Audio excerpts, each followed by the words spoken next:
it really shows na yung skin ko ngayon mas moisturized, mas glowing, and mas healthy. Thanks to Glutasine, I got my skin tone back. Thank you so much, Glutasine.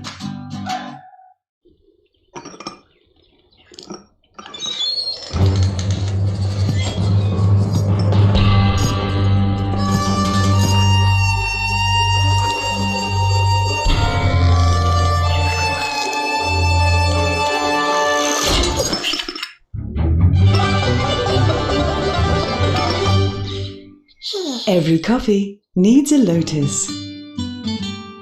What's the secret to beauty's beauty? Langis. Ito ba lahat ang gamit mo? Ay, hindi. Isa lang ang gamit ko for all. Moringa O2 Therapy Oil. Hindi lang malunggay. Meron ding olive oil and omega from sunflower oil. This therapy oil helps relieve my dry and irritated skin. It helps lighten my scars and stretch marks. It helps make my hair young and healthy. This is our beauty secret. Sana all! Zero oil.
more ways to extend a helping hand. The financial programs we design with our business partners focus on creating a safety net for devoted employees. We believe secure and happy employees are essential to a successful business.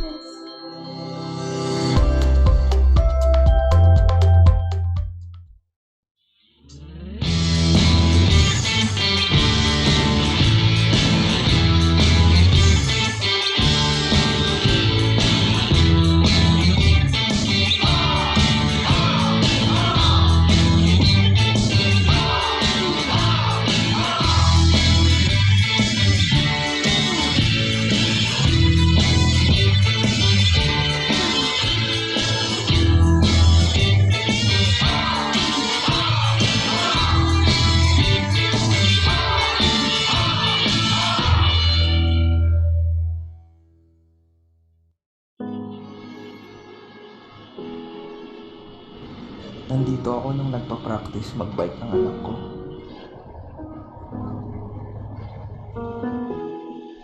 Nandito ako nung nag-birthday si Mommy.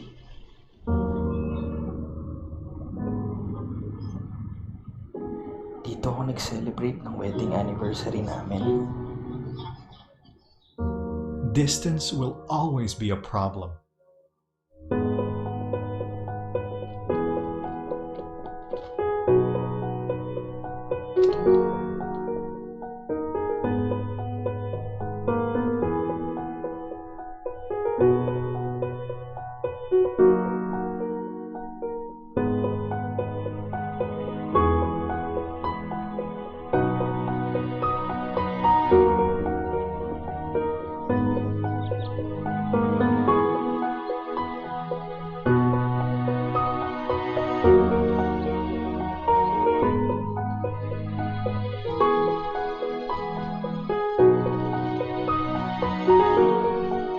So choose a home that makes life more fulfilling by bringing you closer to everything that matters the most. Arezzo Place Pasig. Live fulfilled. Finma Properties, making room to build your future.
Hi, I'm Mel, and I am choosy. My ultimate skin goal is gusto kong mag-even out ang skin tone ko. Hi, my name is Gian Enwada. My skin goals are to become whiter, fairer, healthier, and younger.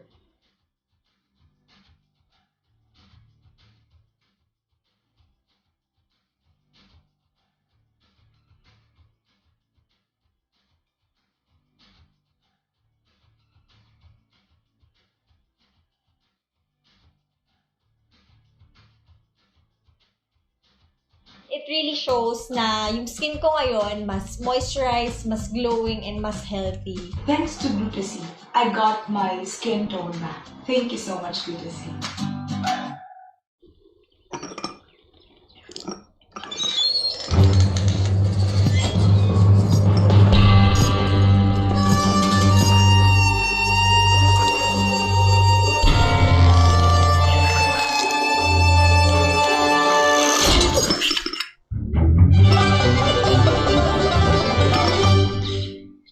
Every coffee needs a lotus. What's the secret to beauty's beauty? Langis. Ito ba lahat ang gamit mo? Ay hindi. Isa lang ang gamit ko for all. Moringa O2 Therapy Oil. Hindi lang malunggay. Meron ding olive oil and omega from sunflower oil. This therapy oil helps relieve my dry and irritated skin. It helps lighten my scars and stretch marks. It helps make my hair young and healthy. This is our beauty secret. Sana all! Zero oil.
programs we designed with our business partners focus on creating a safety net for devoted employees.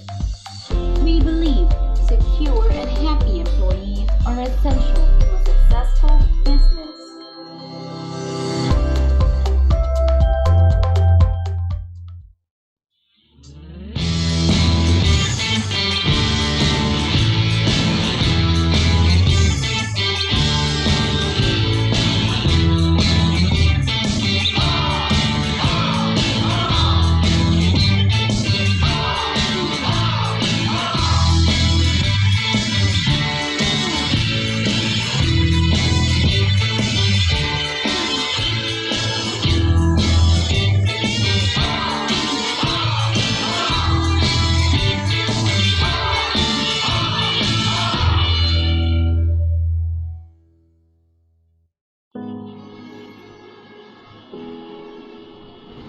Nandito ako nung nagpa-practice mag-bike ng anak ko.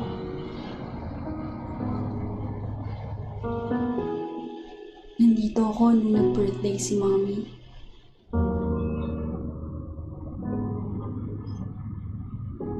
Dito ako nag-celebrate ng wedding anniversary namin.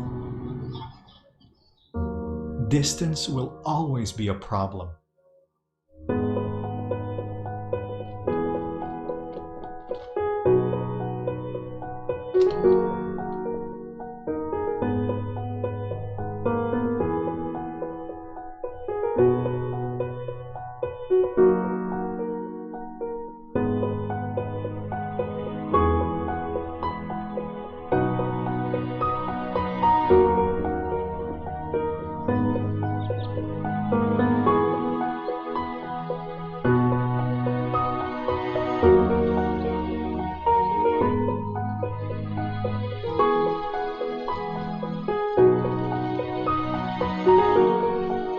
So choose a home that makes life more fulfilling by bringing you closer to everything that matters the most.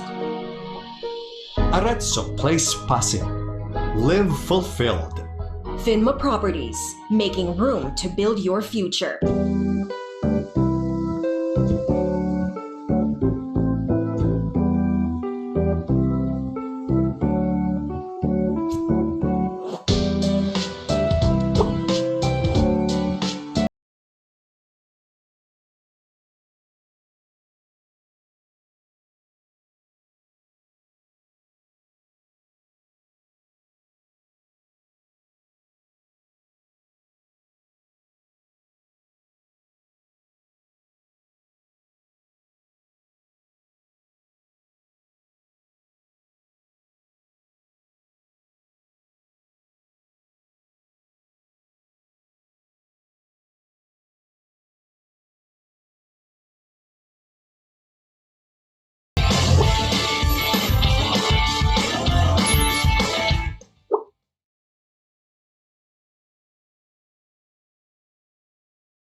Okay, and we are live again. Great evening, everyone. Great evening to our Zoom participants.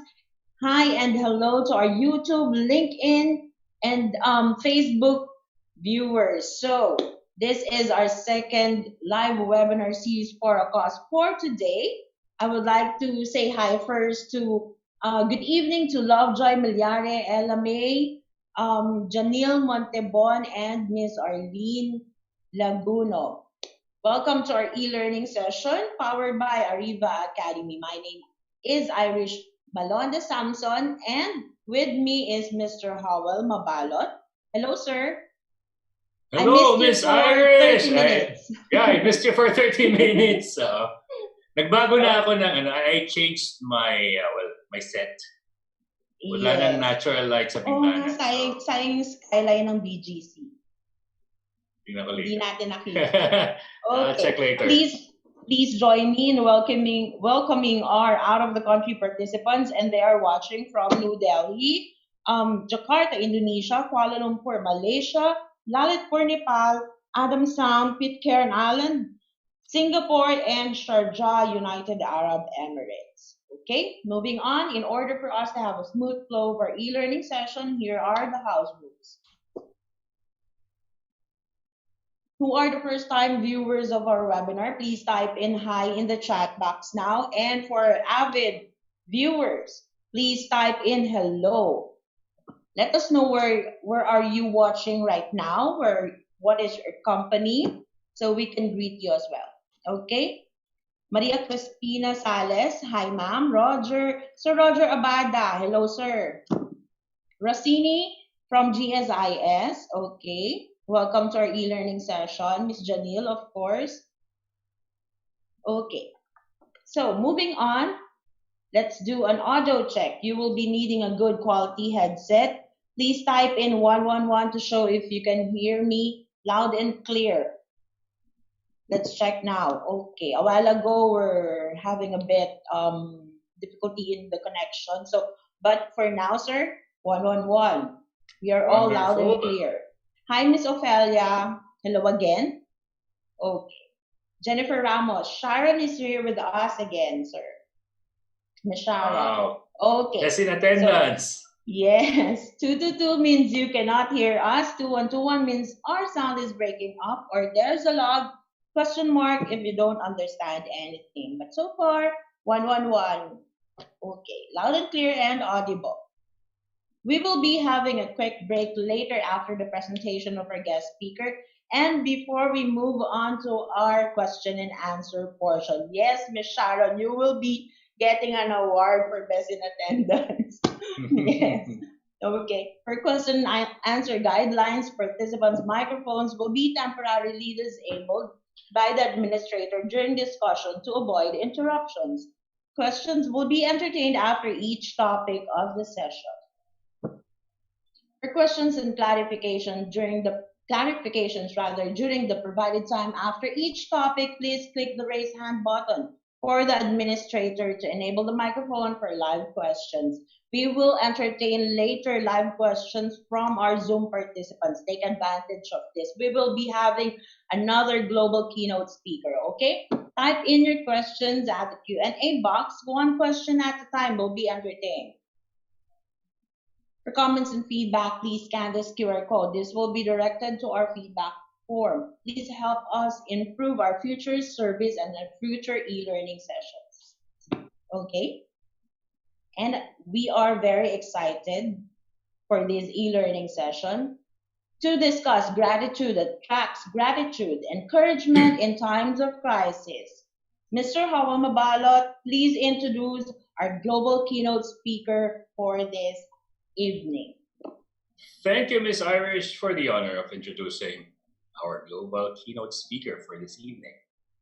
He is a co-founder of The Culture Works, a global training company and author of multiple award-winning #1 New York Times, USA Today, and Wall Street Journal bestsellers. All in, The Carrot Principle, and Leading with Gratitude. In 2020, Global Gurus Research Organization ranked #4 among the world's top leadership experts and #2 among the world's top organizational culture experts. He is a member of Marshall Goldsmith's #MG100 Global Coaches, member of the Fast Company Impact Council, and serves as a board member for Camp Coral, a nonprofit for the children of wounded and fallen military heroes. Everyone, let's all hear from the Apostle of Appreciation, Coach Chester Elton. Hi, Coach. Good morning. Salamut po for having me here. I appreciate Salamat po for saying yes. You're broadcasting from which part in the U.S.? I live in Summit, New Jersey. We're right across the river from the most exciting city in the world, New York City. It is.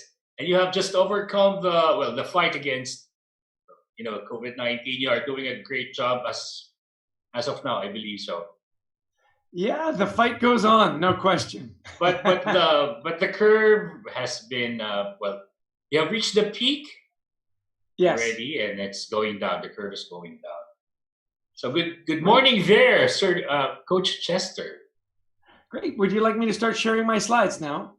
And we are excited for this webinar with you, Sir Chester. Please do so. Excellent.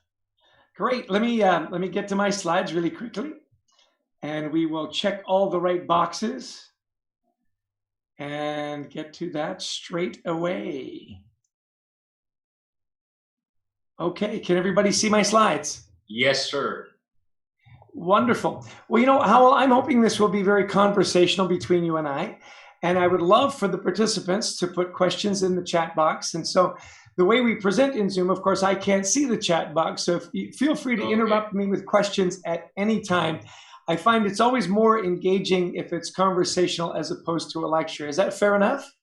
It is fair and it's exciting. Thank you, Coach Chester. You got it. Well, listen, I think this, and you hear it often, these unprecedented times, to how do we deal in a crisis? How do we deal with our people? How do we deal with our businesses? I want to talk to you a little bit about my co-author, Adrian Gostic. He's the really good-looking one with the hair, Howell. And together, but those are good looking. There you Just go. like Jason Statham. Yeah, he's also the brains behind the partnership, I will admit. He and I have been studying workplace culture and leadership for just over 20 years. These are some of the books we've written: The Carrot Principle, All In, What Motivates Me, The Best Team Wins. I'll be talking to you most about All In, which is the culture book, and Leading with Gratitude, and why it's so critical, particularly in hard times. Now, in our research that we conducted and published in our book, All In, we came up with what we call an all-in cultural roadmap. Now, I'm going to be talking to you about companies and industries that may have nothing to do with your industry or your business. I want you to put that aside and think about what are the principles that these organizations imply, that they used to create these phenomenal companies. This is the roadmap, and I want to take you through it quickly. At the core of the roadmap is you need to engage your employees, and there's been a lot written about that, how. We also discovered in our research that enabling your people and energizing your people really doubled productivity, and we'll get into that a little more later. The 7 steps, or the 7 elements of high-performance cultures, were first and foremost, they understood their burning platform, their noble cause. They were able to really focus on their customers. What did they need to solve their problems? And particularly now, are they safe, right? Developing agility, that's about innovation and being able to pivot. We've got a real-time study that we'll share with you today about a restaurant company that was able to, in the middle of COVID, completely reinvent their businesses. So 4 and 5 we like to bring together is your people skills. Are you sharing everything? Are you transparent? Are you partnering with your talent, getting their good ideas into your business?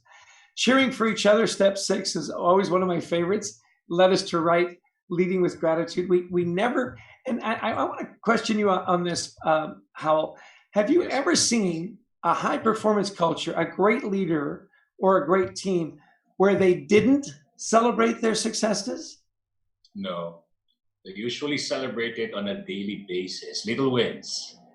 Isn't that fascinating?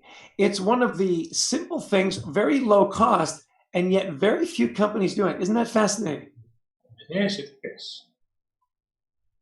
Last step, establishing clear accountability, especially in a crisis. What are we trying to do? How do we get there? And how do we hold each other accountable? Well, when it comes to culture, I love this definition, where people in your organization believe what they do matters and they make a difference. And I like to add to that, when they make a difference, it was noticed and celebrated. In other words, someone said, Salamat po, right? Thank you for your good work. So we want to talk about, especially in tough times. And Howell, I'm going to ask you to really interject. And I love the education, as every time we do one of these webinars, help me understand specifically what are some of the issues you're having in your part of the world. Our part of the world is struggling. A lot of parts of the world are. And I know you have some specific things where you live and work. So as we go along, educate me as well. Will you do that for me? Sure, Coach Chester. If I Excellent. may say, here in the Philippines, just this morning, 7 million Filipinos lost their job since March 15. 7 million. Oh my gosh. And we don't have we don't have checks to collect for unemployment. Well, yes. I'm sorry to hear that. Well, here's what we're hearing about crisis and so on. And it's not about risk elimination anymore, right? First, it was where we were, it was, oh, it'll go away. The hot weather will come and so on, and it will dissipate. It would be eliminated. Well, clearly that's not going to happen, right? And so now you're talking about risk mitigation. In other words, how do we live with the virus, right? And your employees, they want to plan. They want to know, how are we going to do that? We talk about developing new social protocols. When do you wear your mask and your goggles and your gloves? And how do we hold each other accountable? We call it 360-degree accountability. In other words, I may be doing all I can where I work to be safe and to keep my customers safe. If I see someone else in the organization that is not, do I have permission to call them out and say, this is when you need to wear your mask. This is where we need social distancing in caring for myself and for others. And that can be hard if you don't have the right culture, right? And then help employees and customers stay safe. How are we going to make it so that people won't hesitate to come to our places of business or to use our products and services?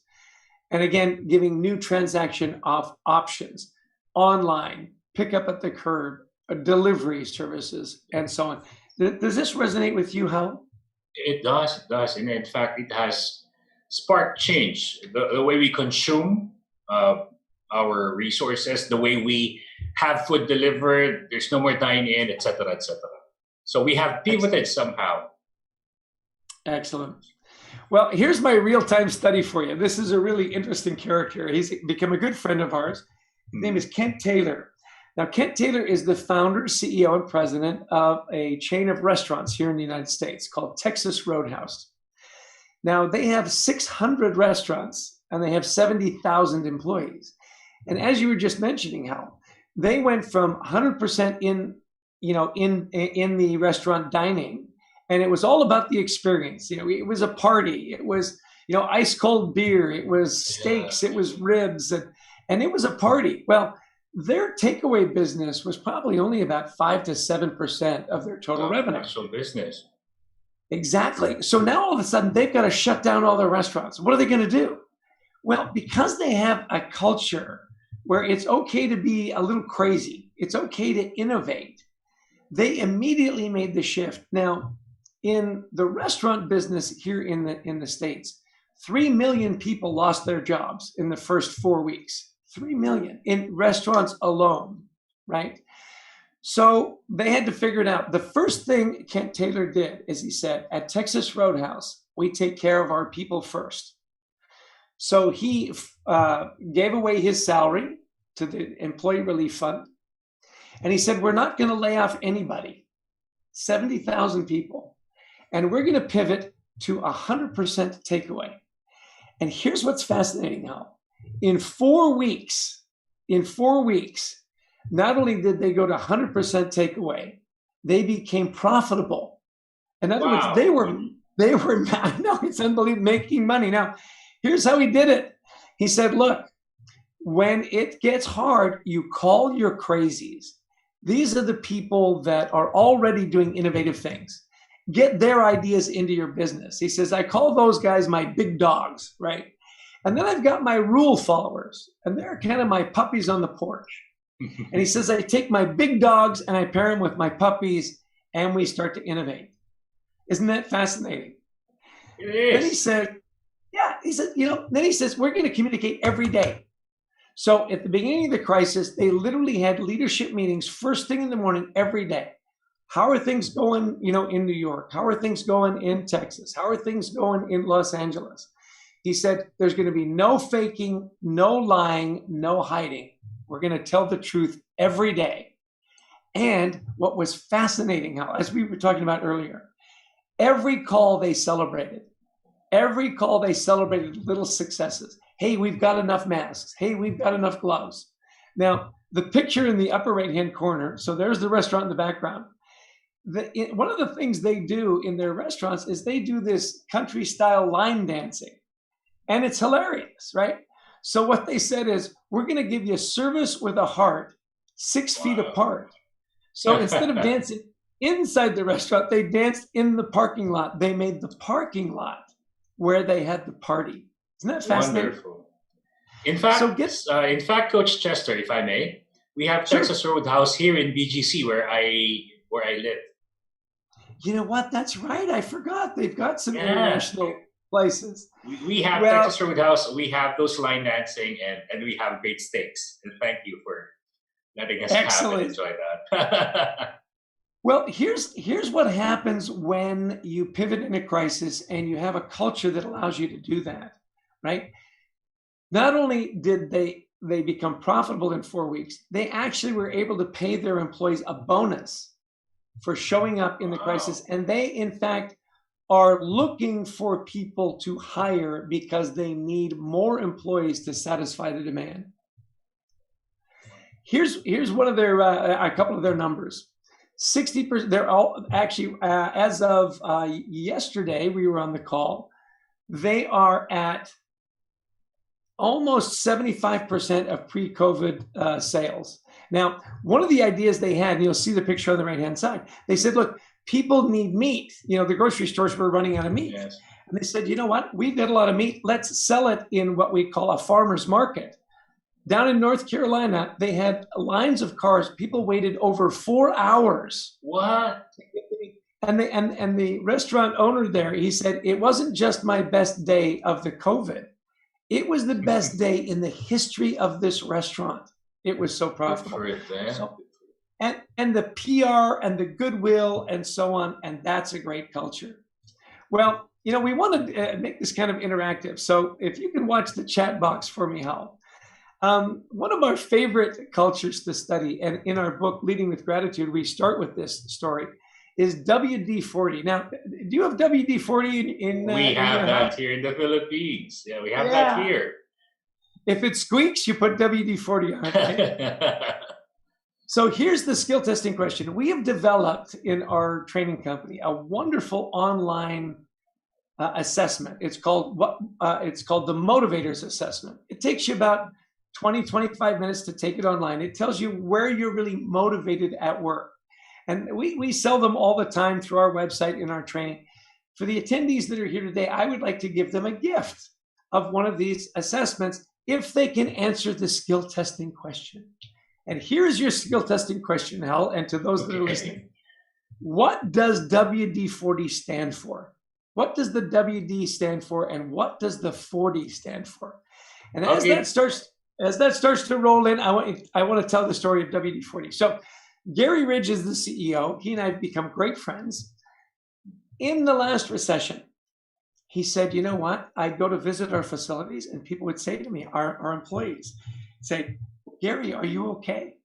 I'd say, 'Yeah, I feel fine.' He said, 'I kept getting the question, 'Are you okay? Are you okay?' He said, finally, I called my wife from the hotel and I said, 'Honey, do I look unwell?' Right? Do I give off a sick vibe?" And she said, "Honey, they're not asking, 'Are you okay?' They're asking, 'Are we okay?' Everywhere they go, they're hearing about layoffs and companies going out of business. They want to know, is WD-40 okay?" And then he used this line, and I love it. "Let's not waste a good crisis. Everywhere we go, people are hearing bad news. When they come here, I want them to hear good news and hope." In fact, here's another company, didn't lay off anyone, invested in their leadership, invested in research, and it was phenomenal. Again, no lying, no faking, no hiding conversations. Communicate every day. Focus on your people. Tie your celebrations and your gratitude to your core values. And by 2010, record earnings, and that is not a misprint, 99% employee engagement in their surveys. Wow. He took their company, how in 10 years from that crisis, From a $280 million company to a $2.8 billion company. That's what can happen. So, what were some of the guesses? We have yes. Okay. So we by the way, fascinating story on how the engagement went by 2010. Now we have 4 people, I think, who guessed it right, but the first one who typed in his answer or her answer, Raya. Okay. Raya Claudette Sarile, water displacement perfected on the 40th try. Excellent. Cheers, applause. Okay, so Raya wins. Raya is our big winner. Congratulations. See, here's what I love about the name, Howell, is that they don't believe that they make mistakes. They believe they have learning moments. And when you think about it, it took 40 tries. Did they have 39 mistakes? They had 39 learning opportunities. So in that culture, it's very safe to innovate. It's very safe to admit that you've made a mistake. We learn from the mistake and we move on. Well, in the research that we did, it was the largest study ever done. It was 2008, 2009 by Willis Towers Watson, 300,000 engagement surveys that really gave us these wonderful insights. So one of the questions we wanted to ask that's very timely now, as it was then, is how do you keep people and cultures engaged in tough times? Again, we talk about engage, enable, and energize your people. So engagement means strong attachment to the business. I'll give you my extra effort. Enablement is supporting those team members, right? I've got the tools to do my job, the training to do my job. And energize. What is my noble cause? What is my purpose? What does it mean to be engaged at work? Now, I'm going to play a video here and hopefully it'll translate well. We did some practice yesterday. Is this idea of I love to come to work.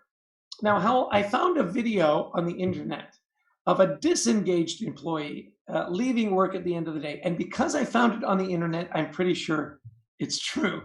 See if you maybe had an employee that looked like this. Excited to get away, to get home, whatever. And have to return the next day. And what does that look like? A little bit like this. Not very productive. Well, we put together the drivers of engagement. Now, this was a global study that we did with Willis Towers Watson.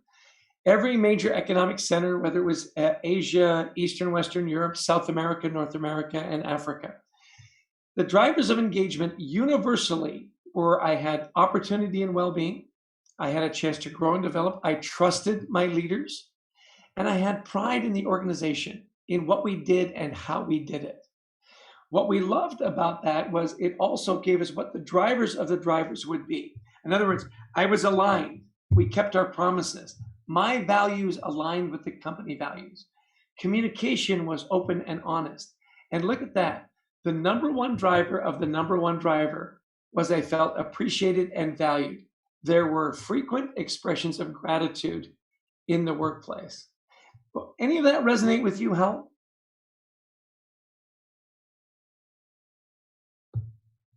Hello? Have I lost you? Coach Chester, I think we lost the connection with Sir Howell, but don't worry, move on. Okay. Irish, you're here for me. Is that right? Irish, you get a feeling? All throughout our presentation. Don't worry, Coach Chester. You got it. So we said, what does it mean to be enabled at work? I love this article that was printed in the Wall Street Journal about the Disney World, right? This couple goes to Disney World. They've got a son who's autistic. And they loved Disney, and yet they'd never been able to stay the whole time at Disney because loud noises and big crowds would be disruptive for him. So as they get there early one morning, their son says, "Hey, Mom, can I get a purple Mickey balloon?" And she has an idea, and she says, "You know what? If you can stay the whole day right to the fireworks at the end, I will get you that purple Mickey balloon." And he says, "Deal." So the whole day, she said it was the best day we'd ever had at Disney World. The crowds didn't bother him. The noise didn't bother him. And then at the end of the day, he reminded her, "Mom, can I get a purple Mickey balloon?" And she said, "Absolutely." So she goes to the one little store where the balloons are being sold, and they have lots of balloons but no purple. Second kiosk, lots of balloons, no purple. Third kiosk, no purple balloons. Now, if you know children and whatnot that are on that autism scale, it's purple. You can't substitute the yellow, the pink, or the blue. And she starts to get very upset. Well, one of the employees at Disney World, and they call themselves cast members, sees her distress and comes to say, how can I help? And she starts to tell the story of the purple Mickey balloon. And she breaks down and cries. Well, the employee says, no problem, I've got this. He goes to the back, he blows up a purple Mickey balloon, he puts the ribbon on it, and he comes and he gives it to her. Now, Irish, how much do you think he charged her for that balloon? He gave it to her for free. Free. That's right. Free, of course. Absolutely. If I were that one, I would give it free. Exactly. And you see, he was enabled to do that. He didn't have to check with his manager or his boss. It was part of their culture to create forever memories. And then what does it mean to be energized? You know, I love the mission that you have it's all about making things better. We want to make the world better through leadership, through better businesses. That's the noble cause.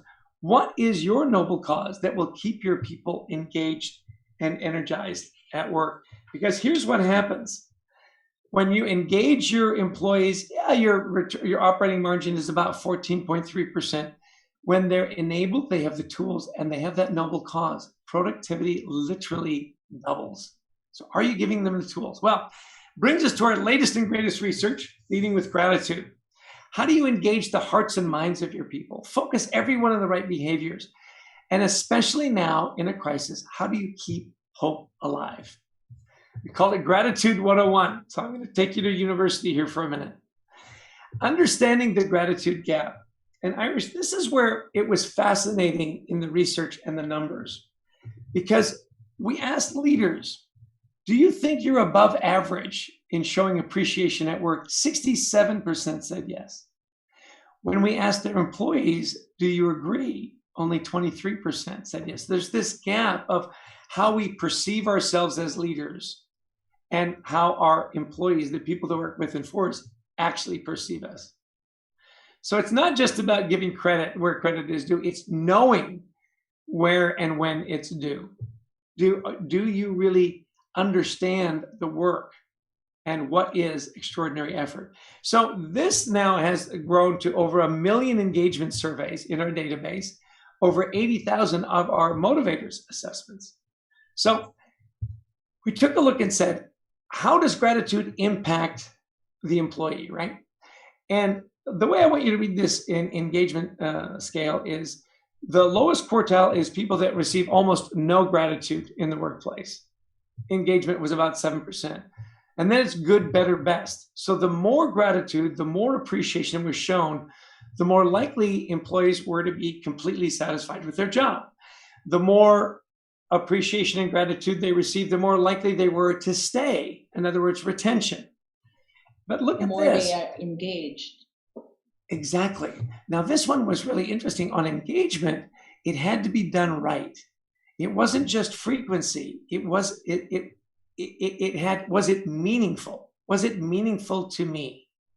So, Irish, I would ask you, I know in your experience in work, you've done work and then you've been appreciated maybe in a way that wasn't exactly what you valued. Am I right? Mm-hmm. Okay. So let me show you a case study of Alan Mulally. He's the man that basically saved the Ford Motor Company. Now, I know you have Ford cars in the Philippines and so on. I understand they're more of the luxury car.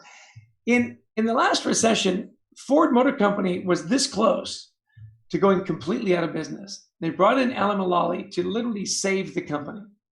And he said, look, first and foremost, it's about your people, appreciating them, thanking them, and loving them up. Now, in the automotive industry, loving them up isn't part of their culture. It's, eat what you kill. It's kill or be killed. It's very sharp elbows. It's very combative. So this philosophy, Alan knew, was going to take some time to catch on. When he took over, their engagement scores were at 20%.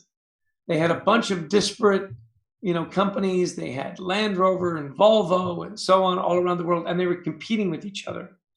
And they were on track that year in 2006 to lose $17 billion. This was a really hard turnaround.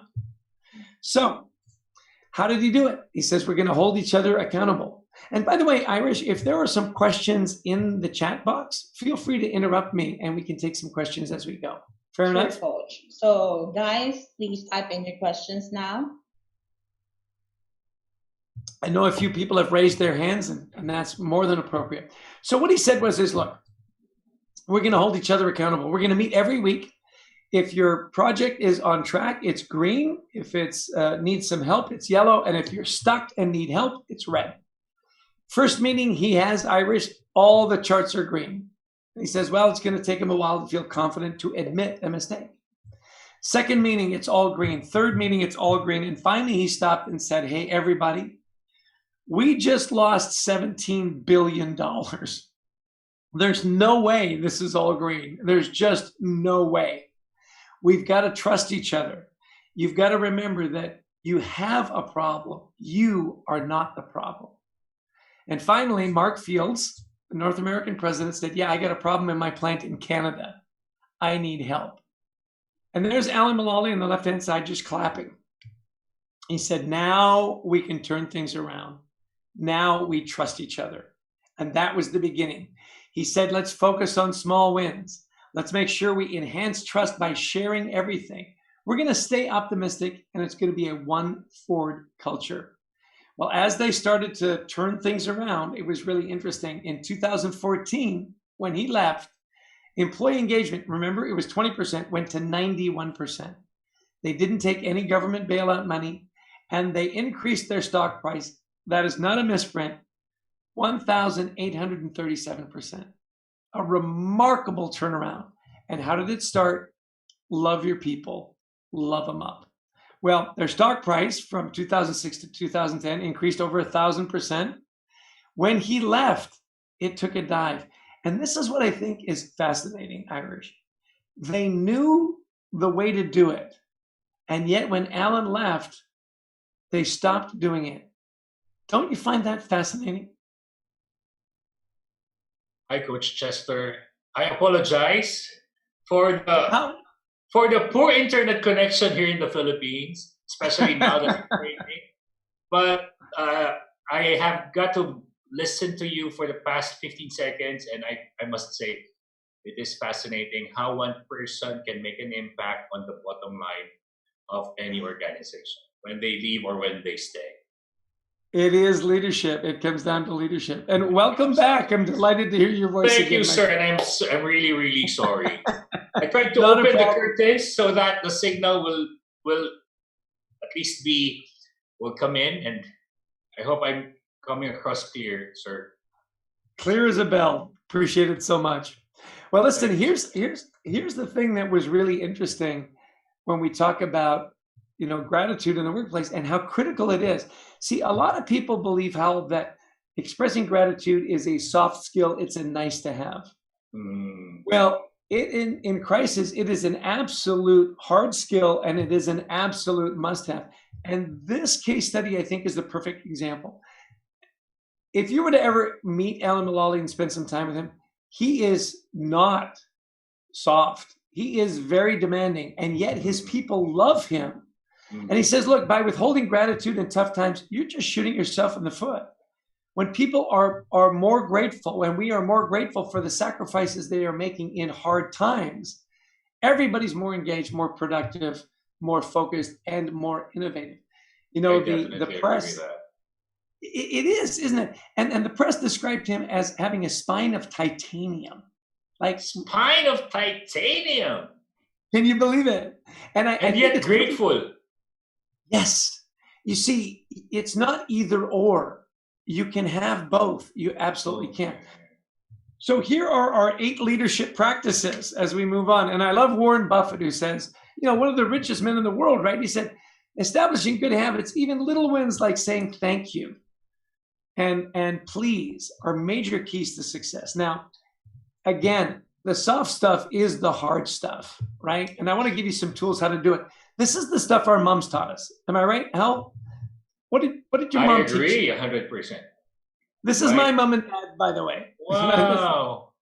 Isn't that a great shot? So what did they teach you? Full of love. There you go. They said, remember to say please and thank you. Yes. Clean up after yourself. Don't hit, don't push, don't bite, right? Those are the same principles that hold us in good stead. Now, my mom and dad love that I show this picture, but my mother has gone a little high tech, so she's recorded a little advice for you here today. So listen up. We're excited. We're Chess's mom and dad, and we've been married 64 years. So listen up, for he's got a lot of things to tell you. And for heaven's sake, buy a lot of books. Yeah, what she said. A little applause for Dalton Irene. Yes! Big hand for the toting mom and the loving dad. So buy a lot of books. By the way, we have a wonderful book site called leadingwithgratitudebook.com. There are lots of free downloads, podcasts, video clips. So whether you buy the book or not, feel free to go to this website and download all the free. You can download the foreword, you can download the first chapter and sample the book. And we checked on Amazon in the Philippines, the book is available. So I hope you'll avail yourself of that.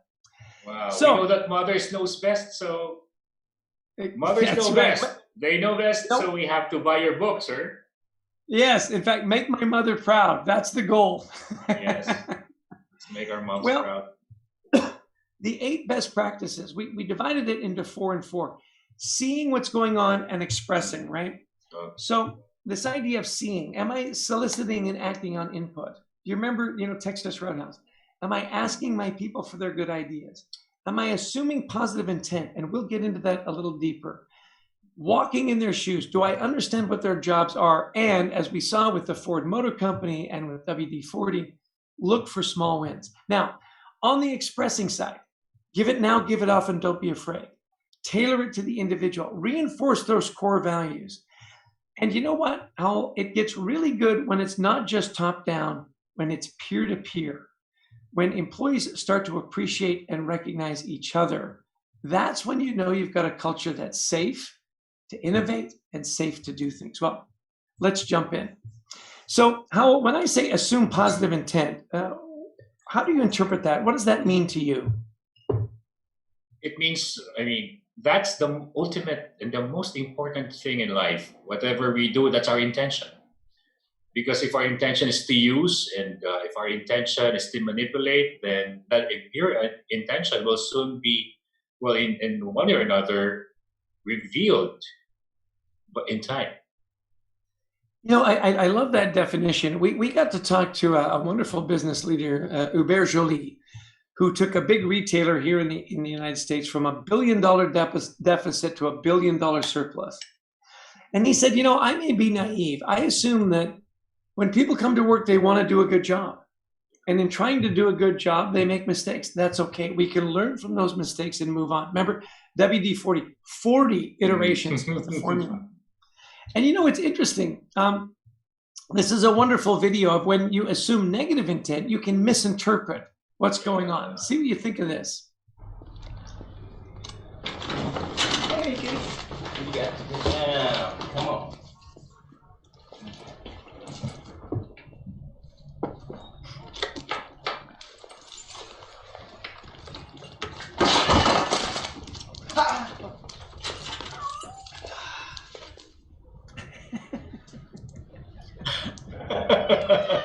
A little bit of a misinterpretation, right?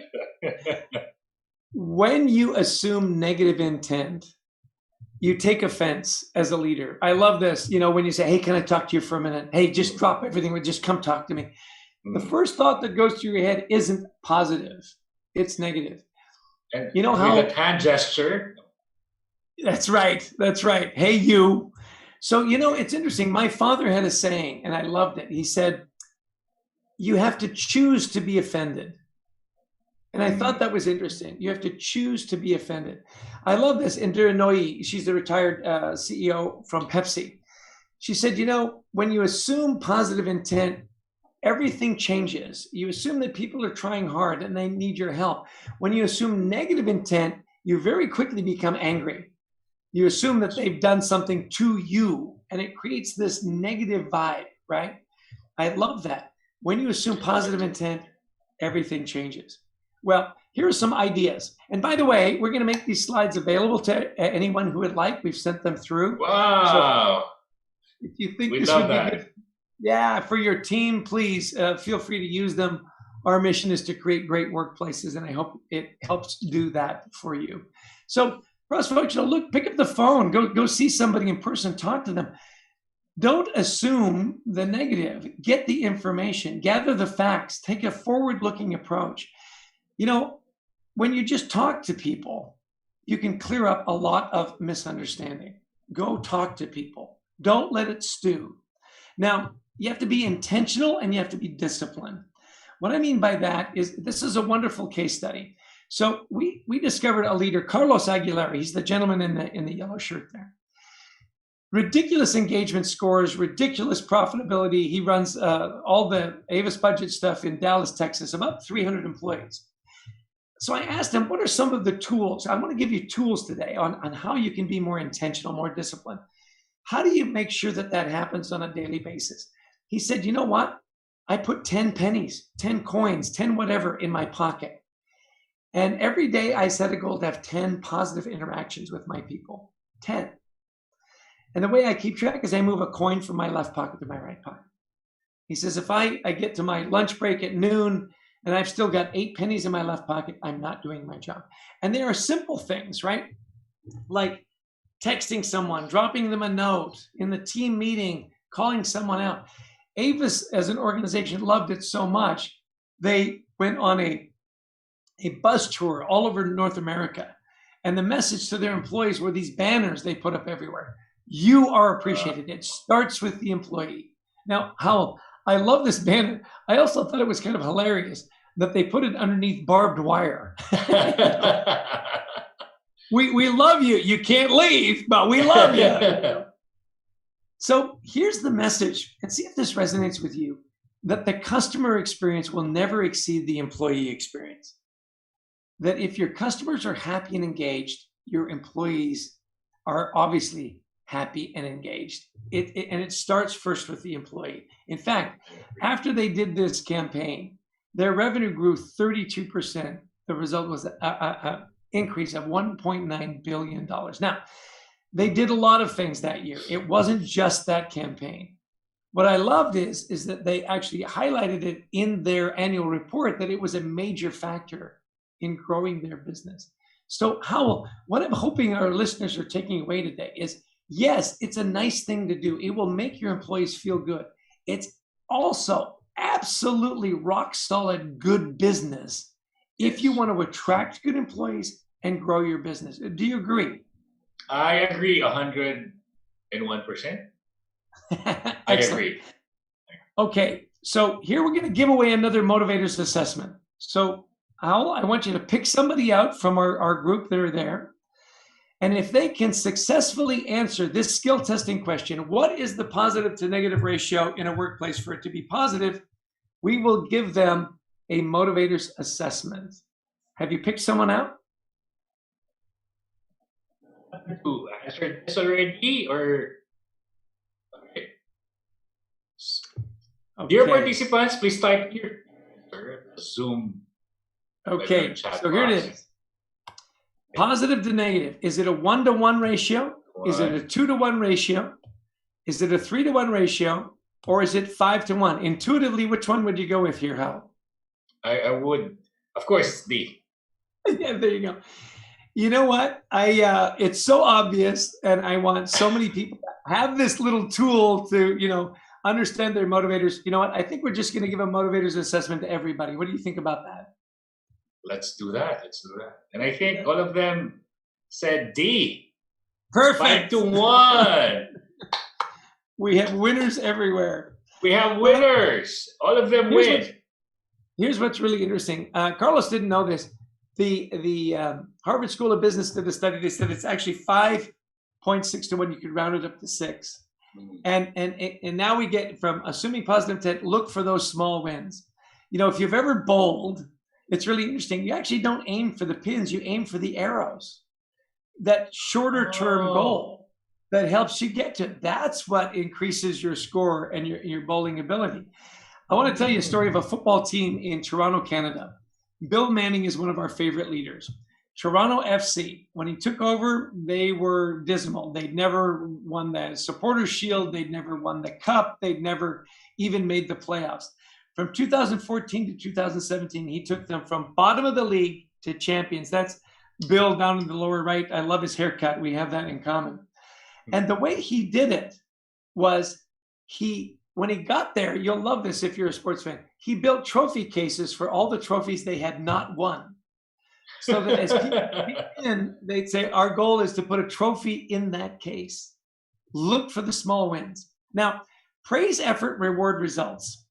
Some leaders will say, well, if we're praising all the time, won't people get an inflated view of themselves? Well, see, what you want to do is you want to praise the effort so they'll try again so that you can reward the results. Now, gratitude doesn't keep.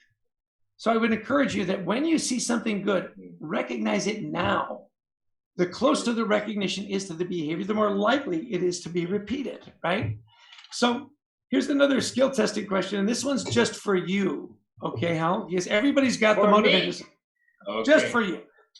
10,000 people were surveyed, and they were asked this question: do you know how to ride a bike? So give me a number, not a percentage.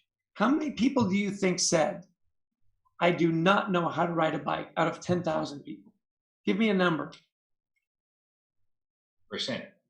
Around 3? No, a number, not a percent. So okay. But somebody says it's 60 out of 10,000. I might say if it's out of 60 is high. 60 is high. Okay, I'll do one. Only one person? No, just too low? One, not a percentage, number of people. So 1 is too low, 60 is too high. Keep going. Okay. Okay, so I'll be answering 5, 10, 2, 5. 5 is high, 2 is low. It's 3. 3 is the right answer. Yes, I got it.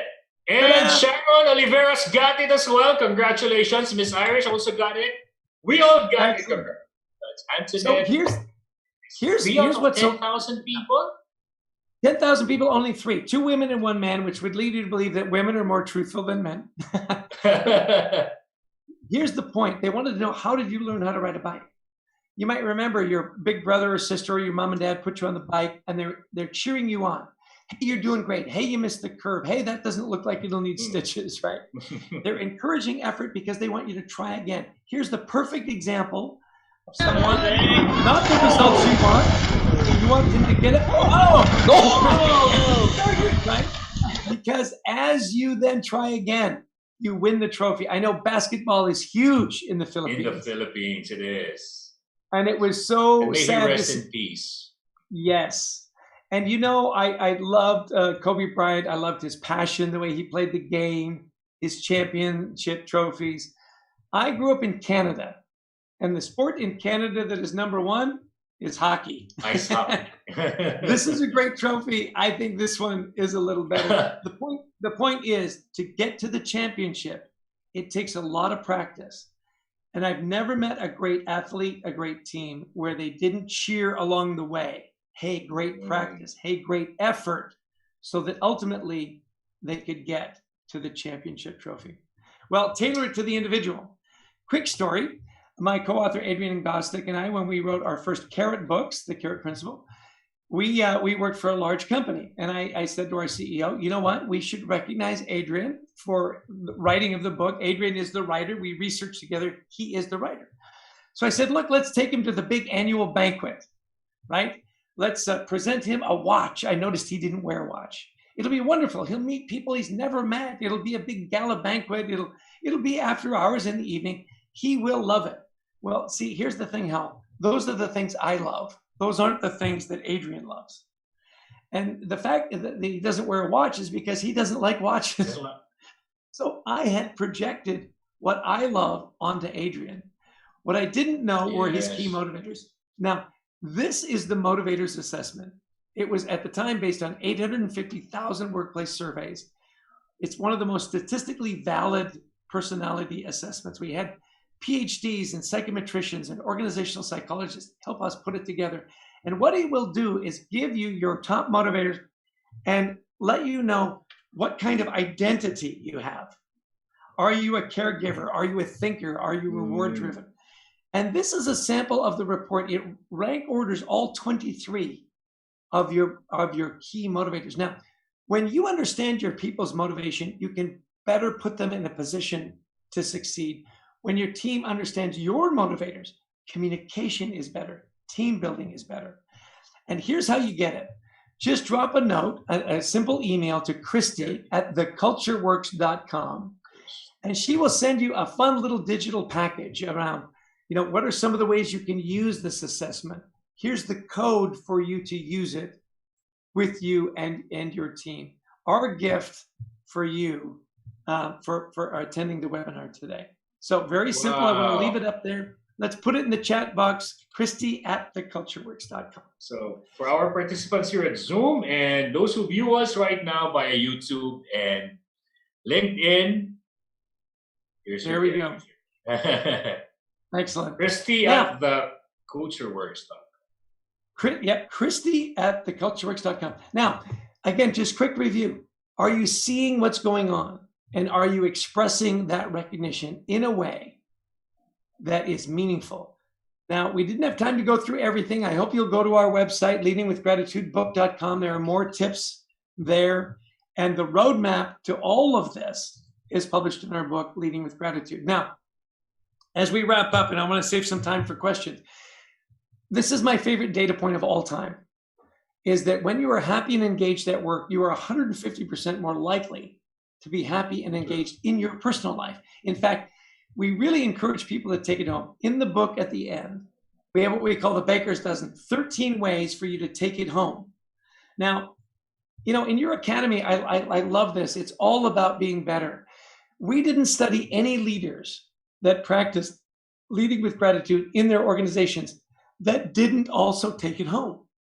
Here's one that I want to highlight for you that I thought was just so lovely. A good friend of ours, Dave Kirpin, who lives in New York City, he says, when we have dinner with the family, with our kids, we'd always try to make it engaging, right? We'd say, how was school? They'd say, fine. What did you learn? Nothing, right? So he said, we changed it to 3 things or 3 questions you have to answer at every dinner. And the first question is, what was the best part of your day? Secondly, who are you grateful for who's not at the table? And lastly, who are you grateful for at the table who hasn't been thanked yet? He said it changed everything in our dinners. It changed attitudes. You get to brag about your day, talk about your friends, and love somebody in your family. We talk about serving together and teaching kids to give, particularly now. There's a lot of people that need help. Are you going to be the helpers? Are you going to be those that make a difference? How I love in my coaching of executives, particularly now, I ask them, how do you want to be remembered? As the COVID goes through and we recover, and eventually it will pass, when you look back at how you led, how you interacted with your customers, your employees, your communities, how do you want to be remembered? Do you want to be remembered as the leader that helped, that made a difference, that gave people hope? I hope so. I hope so. Well, last story really quickly. Max Dupree, we highlighted Max in one of our other books, and he just recently passed away. And he ran this huge furniture company. And he said, his daughter had a tough marriage, and his granddaughter Zoe was born prematurely. And she was in the NICU in the hospital, where they try to help. She weighed less than 2 pounds. The doctor said she had about a 5% chance of living 3 days. So as he showed up, and the husband was absent, he'd left the family. It was really a really tough situation. This wise old nurse took Max aside and said, Max, there's no father present. You need to be the father. And here's what I need you to do. I know you're a busy man. I need you to show up every day. And I need you to talk to Zoe and you need to rub her arms and her legs, and you need to tell her about her family. You need to encourage her. You need to tell her that she's a fighter, that she's strong, that people love her, and that she'll get through this. And he said, I did it every day. And you know what? She started to grow a little bit. She started to respond. And 2 months later, as she was leaving the hospital, his daughter was leaving with Zoe, they were cheering, they lined up. She was the miracle baby. And the nurse took him aside and said, Max, the reason I had you do that, it wasn't just your touching her. It wasn't just the talking. It was marrying, it was combining your voice with your touch. That's what makes all the difference. And he said, you know what? That's an incredible business application. Your people have to hear your voice and they have to feel your touch, especially in a crisis, especially in a tough time. That's what will get you through. And nothing expresses that touch better than expressing gratitude to your people every day, celebrating those small wins, making sure that they know that you appreciate their sacrifices. Because when that happens at work, it will happen at home as well. And that's the ripple effect I love, how at work, at home, in the community. And right now, we need it more than ever. Well, that's my story, and I'm sticking to it, Hal. Do we have any questions? What a beautiful story to end the 1 hour presentation. Thank you so much, Coach Chester Elton. Thank you, Hal. Salamat. Now, for our participants, I'd like you to type in your question at the Q&A box. How many more minutes do you have, sir? According, we've got, listen, it is really early in the morning here. I will stay as long as you want me. Have you had your breakfast already, Sir Chester? I have not. In fact, when this is done, I'm going to go back to bed and take a nap. It is early here.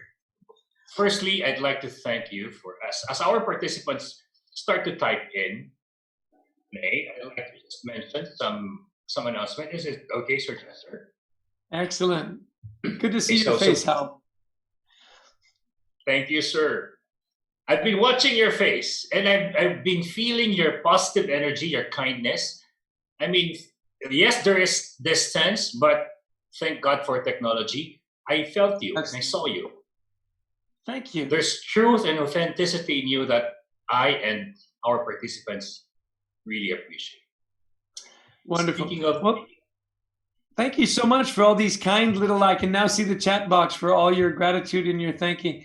yes. You know, you can follow me on LinkedIn. I know you're broadcasting on LinkedIn. We have a wonderful LinkedIn show every Thursday and Friday, or every Tuesday and Thursday. We bring in wonderful gifts. We post all kinds of articles, and it's all free. So please take advantage. Thank you, sir, for that announcement. And for our participants, this is our way of helping during COVID-19, support our frontliners, as you have been learning from April. Now it's already June. It will go on till July. For free. You may want to donate an amount to help families in distress. That's So, wonderful. You know, participants- my daughter-in-law is actually a nurse at a hospital here in New Jersey. Wow, And we're praying for people like her. Yes, you know, every day they go into places where it's dangerous and they do their job. She's actually she helps bring new babies into the world and labor and delivery. Wow. Wonderful. So just like Sir Chester's daughter, we can make a difference. So our participants, you may want to click and donate, ariva.com.ph/donation. So let's help our fellow Filipinos. This is a collaboration between Ariva Achievers and Bayanihan 2020 and Bayanang Mahahay. Just a trivia, Sir Chester. Bayanihan means the coming together of heroes. It is. Everybody is a hero. Everybody's a hero. Your daughter is a hero. Every nurse, every janitor, every maintenance crew, every human being can be a hero just by being kind and grateful. So just You know, that I think is such a wonderful message. You know, my father and the way he lived his life had a huge impact on me. And, you know, the thing I loved about my dad is that he treated everyone with respect. You know, whether they were parking his car, bagging his groceries, or captains of industry. he was so kind. And I think Have a great time. how as we go through this, I hope one of the things we learn is that we learn to be a little more grateful, that we learn to be a little more kind and patient with each other. Let's assume positive intent. There's a lot going on. Let's just be a little more kind, a little more grateful, and a little more patient. Let's do that. Let's do that, everyone.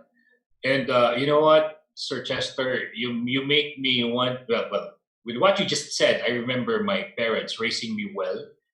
We're not. I'm not from a rich family. My parents were high school graduate. They fell in love, and then they got married at 17. And my mom was 17, and my father was 5 years older.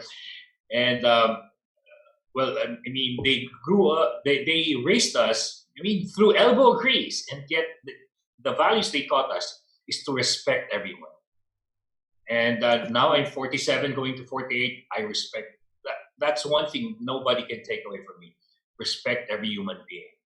And thank you, Sir Chester, for that. Sir Chester, can I just greet our participants from different parts of the Philippines? Absolutely.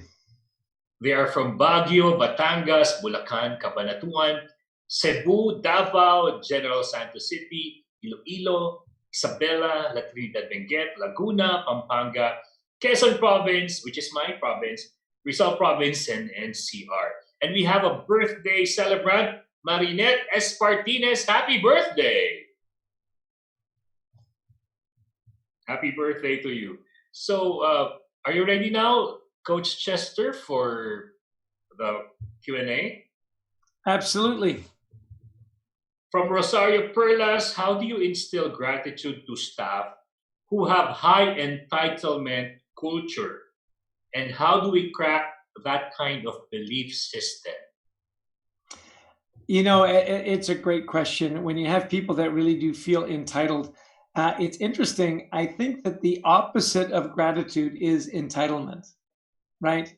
And so when it comes to those kind of employees, I think that's where you really do have just the conversation, and you lay out how you're going to hold them accountable and what your expectations are, and say, listen, you are, an integral part of our team. You're smart, you're productive. I need you to, express more gratitude to your coworkers. And I think in the gratitude piece, the specificity becomes very important. So that, you don't, it's not just general praise. Hey, great job, great job, great job. It's all about being very specific. When people are entitled, those are the employees that really need to step back out of themselves. You need to give them opportunities to serve other people.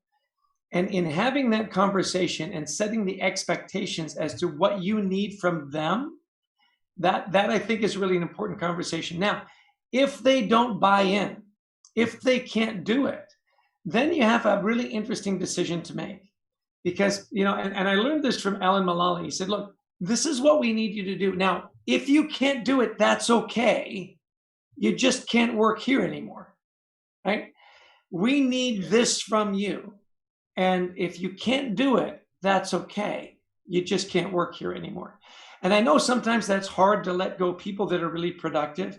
And yet, to get to the culture you want and to really get exponential growth, you've got to have the right people in your culture. So those are the hard calls.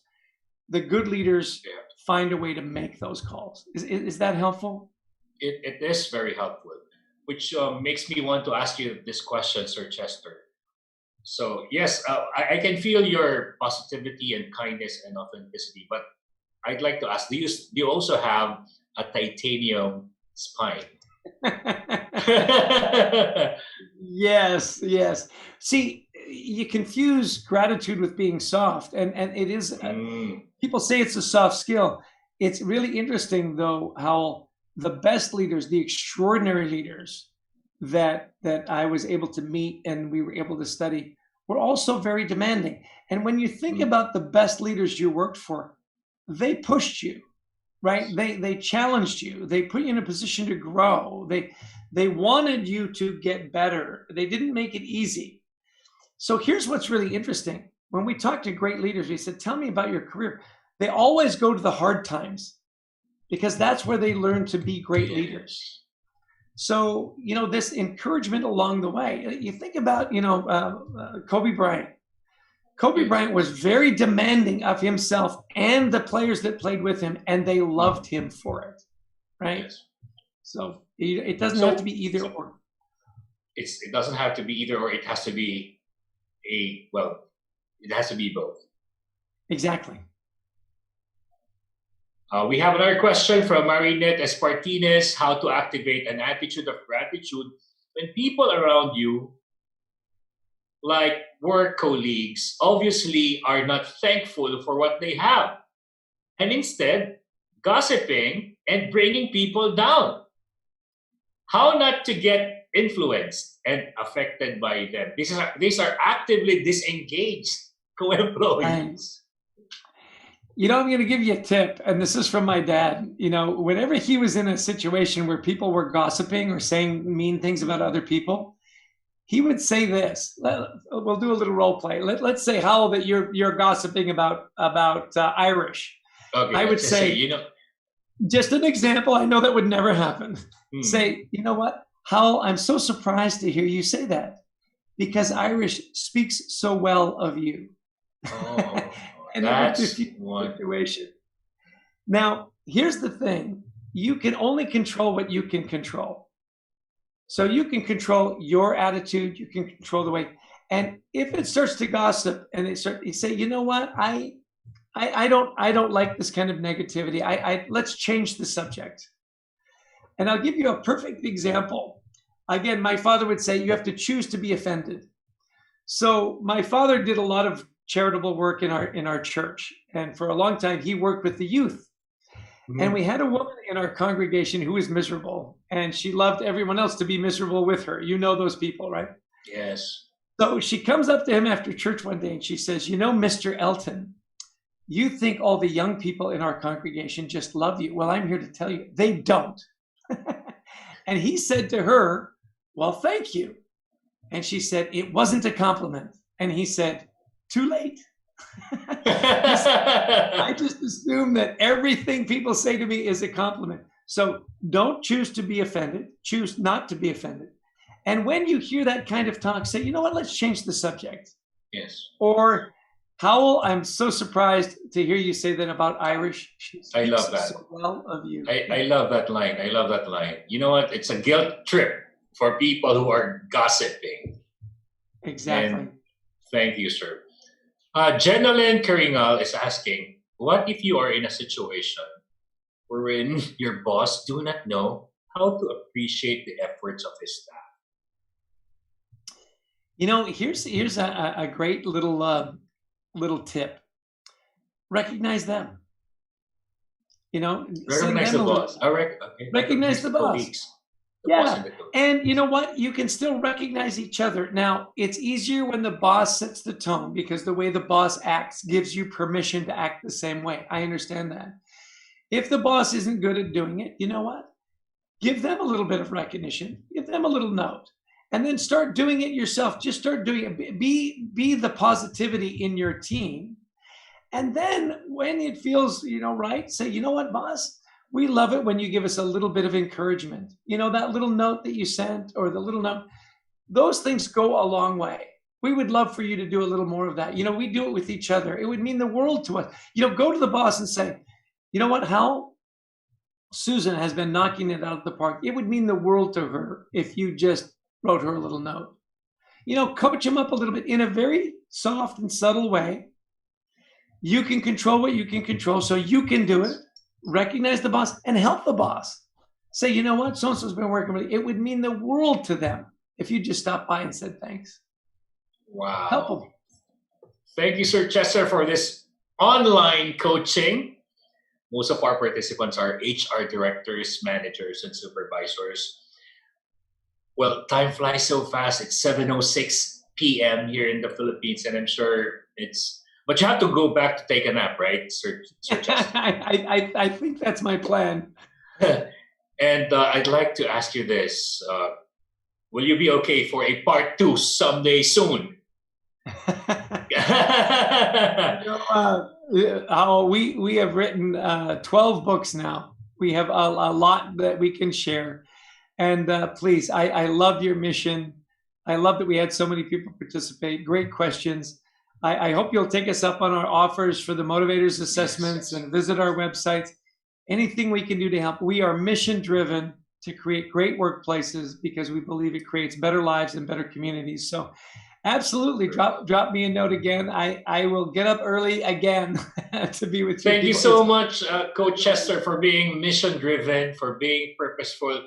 Just one last question. This is what we call the takeaway, the last minute of our interview. What do you want us to think about as we have dinner and before we sleep tonight? I mean, we learned a lot of things already, but if there's one thing you'd like us to think, yeah, what will I want to leave you with this. I really do want you to think about, as leaders, what do you want your legacy to be? How do you want to be remembered? Do you want to be remembered as the leader that was grateful, kind, and patient? Do you want to be known as the leader that stepped up and helped people? You know, when you look at the news, there's plenty of bad news. There is 24/7. Right. And do you want to be remembered as the good news, as the person that encouraged? So again, I would say, think about what your legacy is going to be. And hopefully it will be one of gratitude, kindness, and patience. And if you can be known for that, your legacy will be one that you can be very proud of, that your organization, your employees will be proud of. And more than that, your family can be proud of. I hope you take that to bed tonight. Wow. Again, thank you so much, Coach Chester Elton, and to our participants here. Put your hands together. Big hand for Coach Chester. Thank you so much. You know what, Coach? Just to validate your worth and your impact to us, it's not only those who are with us now in the Zoom room and the LinkedIn live stream and the YouTube. This will be uploaded on our YouTube channel, and hundreds and hundreds of thousands of people will get to see it, and this will be part of your beautiful legacy of thank you very being much. a person of gratitude, a person of kindness, a person of patience, and a person of love. Again, thank you, Coach Chester. Have a beautiful day, but first go back to bed and enjoy your short nap and have an enjoyable breakfast. Thank you very much. Salamat po. Maraming salamat po, Coach Chester. Wow, so uplifting. I feel so uplifted. And as Sir Chester fades out of the screen, I'd like to invite back Miss Irish Malonda Sampson. Wow, my heart is full. My heart is full. That was a great session, Sir Howell. Yes, I wanted it not to end. Yes, it was fun, insightful, engaging e-learning session with Coach Chester. And in behalf of Ariva Academy, Coach Chester, thank you for waking up so early. Thank you for this opportunity in sharing with us your insights and learnings. Okay, Sir Howell, let's move on to our takeaways. Takeaway, as we ask our participants if they want to write their Yes, please share with us your takeaways so that a lot of things. We can share it as well to others. I appreciate Coach Chester's sacrifice for waking up in the morning, very early in the morning in New Jersey. I appreciate his generosity, giving us those free books and then free everything is free. Motivational assessment. Motivational assessment, but more than that, I appreciate his spirit. Talking to him, seeing him face to face, it's not just the beautiful energy that he has. It's the kindness that I felt. I mean, we're at the opposite side of the globe, and yet I felt him. I felt his kindness. You know what? I would sleep with a smile on my face tonight because of him. And it's rare to meet genuinely successful and yet humble human beings on earth, because it's either they are highly successful and don't have kindness, or they're kind but they're not successful yet. But Sir Chester has both: titanium spine and a heart of gold. And thank you for that. I agree with you, Sir Howell. Well, with mine, of course, I would like to thank him for the learnings, how the culture of gratitude and encouragement resonates to engagement and productivity, and of course, growing into business. What one line that I got from him is, if you are engaged, I agree with him actually. If you are engaged in your work, the more likely you're happier in life. And it's happening And to that's me as well. 100% true. Yes. See, we Yes. are both doing this not for anything else, but because we're passionate about what we're doing. And it's because we have our culture of appreciation here in Ariva Academy. I agree. Every time, sir. So, would you like to read now Yes, let's the check takeaway the of our takeaways participants? of our participants from Just put on my reading Smith. glasses. Build up legacy to be remembered as grateful, kind, and patient person with family, work, and community.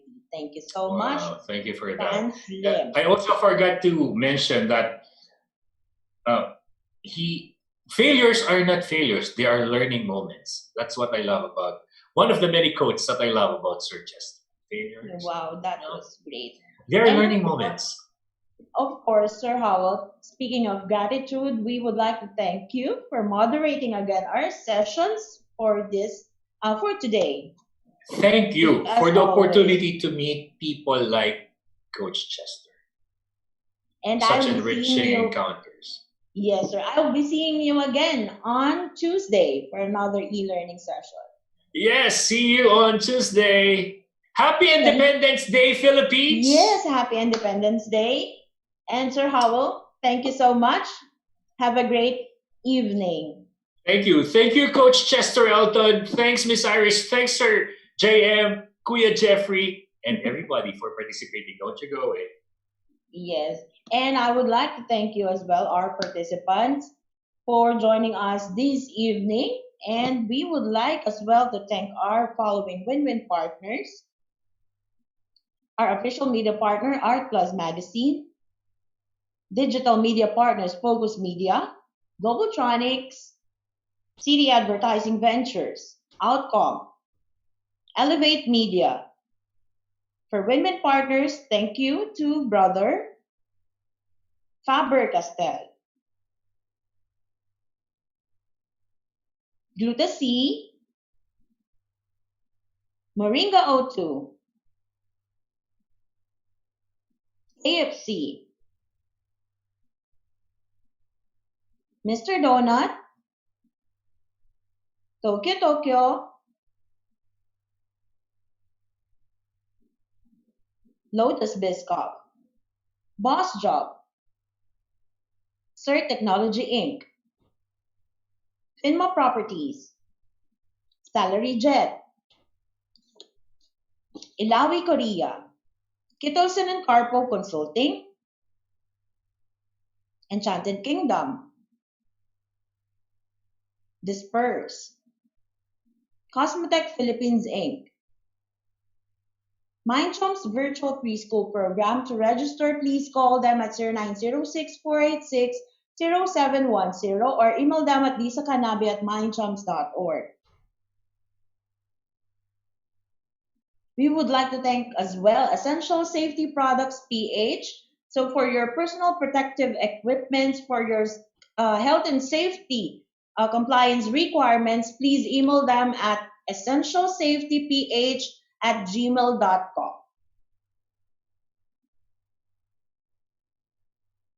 And if you want to place your ads here, advertise your company, your services, and your logo, please email us at marketing@ariva.com.ph.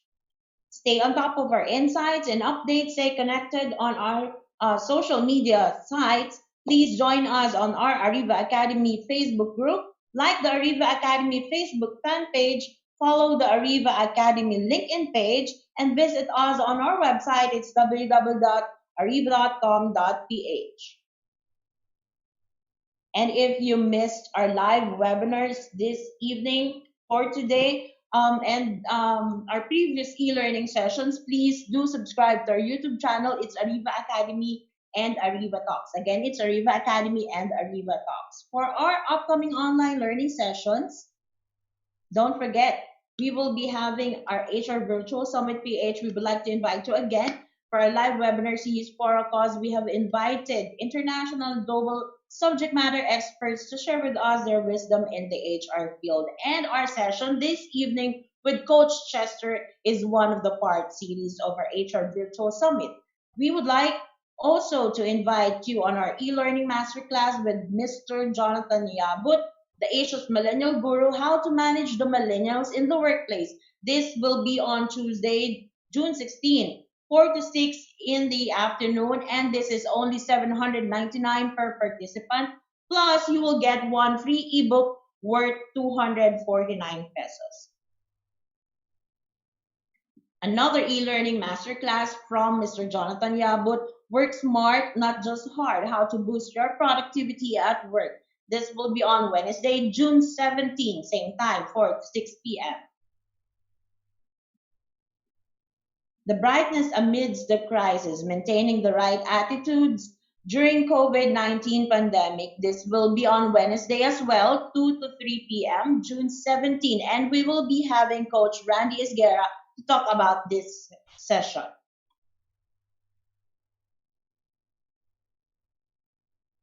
Another e-learning masterclass, prospecting, cold calling, telephone sales, and closing the deal. This will be discussed by Mr. Chris Randolph from United States, and this will be on Thursday, June 18, 3 to 5 in the afternoon.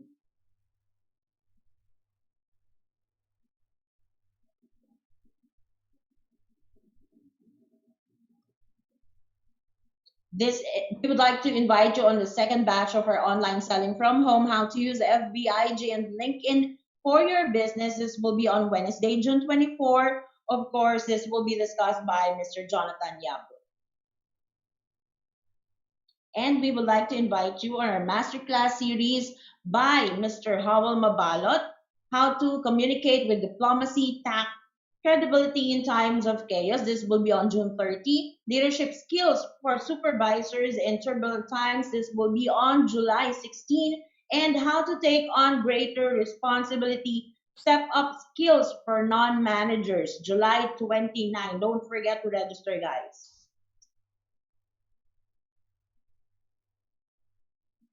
And if you want to customize an e-learning session for your team, organize a webinar for your company, please do call me at 0916-695-4418 or email me at irish.arivaacademy@gmail.com. And that's it, guys. Thank you for joining us this evening. Hope to see you on our future e-learning sessions. Again, we would like to invite you how to manage the millennials in the workplace. Tuesday, June 16, don't forget, please do join us. Again, this is Irish, Malonda Samson in Ariva. It's all about being better. Have a great weekend, guys. Have a great evening and happy Independence Day. Bye-bye.